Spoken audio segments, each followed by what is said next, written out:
For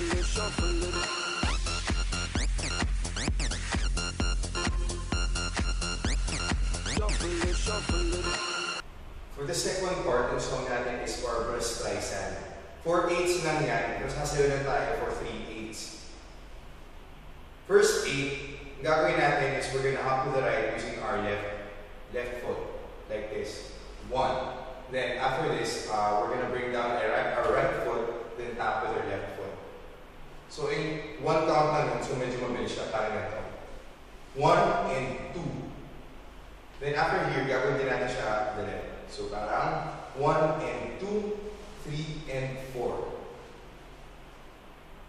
After this one, when galing tayo dito, mag-hop tayo to the right, 1, then hop to the left, 2, tapos punch in the air twice, 3 and 4. So lahat yung buong 8 na yun, gagawin natin siya 2 times. So, ito yung tsura niya.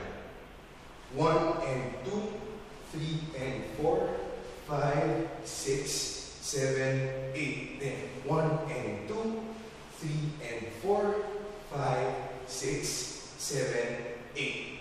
So for the last 8, gagawa tayo ng shuffle, pero sobrang bagay na. Hindi kayo marunong mag-shuffle. Di ba siya ganun ihirap? Ang gagawin nyo lang is itataas nyo muna yung right knee. Parang ganito. And i-drop nyo like this. Ganyan. So yung pagka-drop nyo, inuro nyo rin yung left foot nyo to the backwards.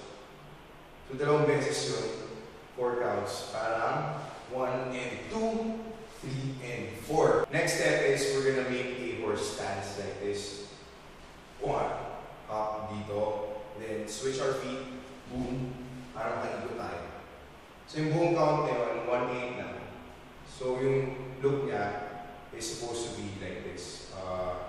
1 and 2, 3 and 4, 5, 6, 7 and 8.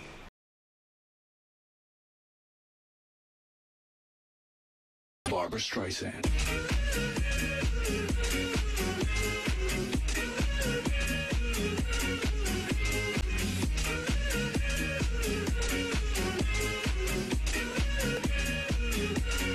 Every day I'm shuffling.